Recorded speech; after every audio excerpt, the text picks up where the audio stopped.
Mount Litera Zee school Diamond City Solar Butterfly ટીમનું સ્વાગત કરવાનું ગૌરવ અનુભવે છે, જે સુરતમાં તેમની પ્રથમ મુલાકાત છે. ટીમ તેમના નવીન સૌરશક્તિ વાહનના નેતૃત્વ હેઠળ mount Litera Zee school diamond સિટીમાં એક દિવસ માટે રહેવાની હશે. સ્કૂલની પૂર્ણ બોર્ડિંગ સુવિધાઓનો લાભ ઉઠાવશે અને વિદ્યાર્થીઓ અને સંકાય સાથે તેમની અદ્ભુત યાત્રા અને મિશનને સાંજી કરશે.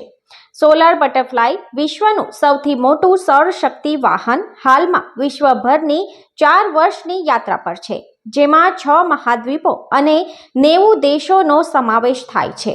ટીમનું મિશન જળવાયુ પરિવર્તનના સમાધાનો પર કામ કરતી 1000 ઉત્કૃષ્ટ વિચારો, પરિયોજનાઓ અને કંપનીઓને પ્રદર્શિત કરવાનું છે, જે એક સ્થિર ભવિષ્યની સંભાવનાઓને ઉજાગર કરે છે.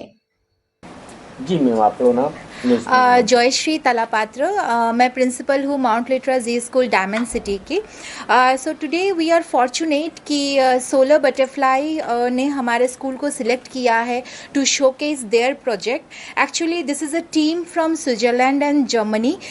Professor Rochert has given a demonstration कि कैसे हम ग्लोबल वार्मिंग को ओवरकम कर सकते. नाउअडेज आप लोगों ने ऑब्जर्व किया होगा कि कार्बन डाइऑक्साइड का लेवल बहुत बढ़ गया है due to global warming. So अगर हमने सोलर यूटिलाइजेशन ज़्यादा किया है तो yes we will overcome that up to some extent. So they have demonstrated us, they have given us a whole solution कि कैसे हम कर सकते हैं. एंड येस आई विश इनका विजिट बहुत फ्रूटफुल होगा because we will come up with certain things जहाँ पर हम लोग एटलीस्ट कार्बन डाइऑक्साइड लेवल या ग्लोबल वार्मिंग को थोड़ा कम करें. So thanks to them, they have travelled a long way. उन्होंने बहुत दूर से ये लोग आए हैं from other country and they have an ambition कि वो लोग 1000 स्कूल्स को विजिट करेंगे. But yes, in Surat we are the only one school who has been chosen and in a partnership they have shown us, they have demonstrated the whole project. So thanks to them, and we are fortunate and proud to be Mount Litran. Tell us one thing common between your country and India. Common? Yeah. It's really different here. Anything you found it common? મારું નામ નાશા સુરતી It's છે really good. અને હું mount લિટરા જી school diamond સિટીમાં coordinator છું. આજે જે વિદેશી લોકો આવ્યા છે, શું છે એમને કેવી રીતના ટ્રાવેલિંગ કરવાના, શું એમનો મેસેજ હતો? એમનો મેસેજ એમ છે કે ગ્લોબલ વોર્મિંગ રોકવાનું, એટલે કે આપણે જે અર્થને પોલ્યુટ કરીએ છીએ, જે આપણે એન્વાયરમેન્ટ છે તેને આપણે કેવી રીતના સાચવી શકીએ છીએ ફ્યુચર યુઝ માટે, એના માટે એ લોકો અહીંયા આવ્યા છે. અને એ લોકોએ એક વ્હીકલ બનાવ્યું છે જે દિવસમાં 200 કિલોમીટર ટ્રાવેલ કરી શકે છે અને એ સોલર પર ચાલે છે પૂરું. અત્યારે એ લોકો કાથી આવ્યા અને કેટલા દિવસ સુધીની યાત્રા છે એ લોકો આવ્યા છે સ્વિટ્ઝરલેન્ડથી અને એ લોકો હમણાં વર્લ્ડ ટૂર પર નીકળ્યા છે. 90 દેશોમાં એ લોકો જવાનો પ્રયત્ન કરે છે અને 6 કોન્ટિનેન્ટ જે છે આપણા એમાં એ લોકો જાય છે. અને આ જે ટીમ છે તે સ્પેશિયલી ઇન્ડિયા માટે ટીમ આવી છે. છેલ્લા એ લોકો બરોડા હતા અને હમણાં સુરત છે, એના પછી જશે મુંબઈ. કેટલા વર્ષની એમનો ટૂર છે ટોટલ? એ 4 વર્ષનો ટૂર છે એ લોકોનો. તે 4 વર્ષ સુધી એ લોકો ટ્રાવેલ કરે છે.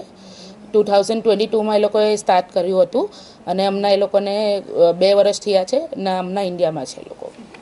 કન્ટ્રીમાં ફેર્યા તો ઇન્ડિયામાં શું ફેર લાગ્યો એમને? એમ કહે છે એ લોકો કે ઇન્ડિયા એવી કન્ટ્રી છે કે જે અડપ્ટ કરી શકે છે, જે એ લોકો આપણને બોલે છે તેનામાં. એટલે અમુક જે સોલર છે આપણા ઇન્ડિયામાં, જેમ કે એ લોકો અહીંયા હમણાં દેખાડ્યું હતું કોચીનમાં, તે વર્લ્ડનું 3rd લાર્જેસ્ટ ગ્રાઉન્ડ છે. તો ઇન્ડિયા યુટિલાઇઝ કરી શકે છે એ લોકો એફિશિયન્સીને, ગ્લોબલ વોર્મિંગને ઓછું કરવા માટે. એમનું નામ શું છે? એમનું નામ છે રોજર અને ટોબિયસ. આ બંને તે મળીને તમારો અનુભવ કેવી રીતના થયો અને વાતચીત કરવામાં કેવી રીતના પ્રસ્તુત છે? બંને એકદમ હળી મળીને રહી છે અને બધી રીતે સપોર્ટ કરે છે. અને એ લોકો જે એક્સપ્લેન કર્યું છે ફ્યુચર માટે આપણને કામ આવી શકે એ બધી વાતો કરી છે. એટલે એ આપણે આપણા ડેલી યુઝમાં બી આપણે ઉપયોગ કરી શકીએ છીએ જે લોકો બોલ્યા છે એનો. તમે મેસેજ શું આપવા માંગો છો મીડિયાના કારણે? મેસેજ એ છે કે ગ્લોબલ વોર્મિંગ આપણે ઓછું કરવું જોઈએ, જેમ કે જેનાથી ફ્યુચર જે હોય તે આપણું સિક્યોર થાય. નહીં તો એવું થશે કે આપણને રહેવાની જગ્યા જ નહીં મળશે ને આપણને શ્વાસ લેવાની પણ જગ્યા નહીં રહેશે.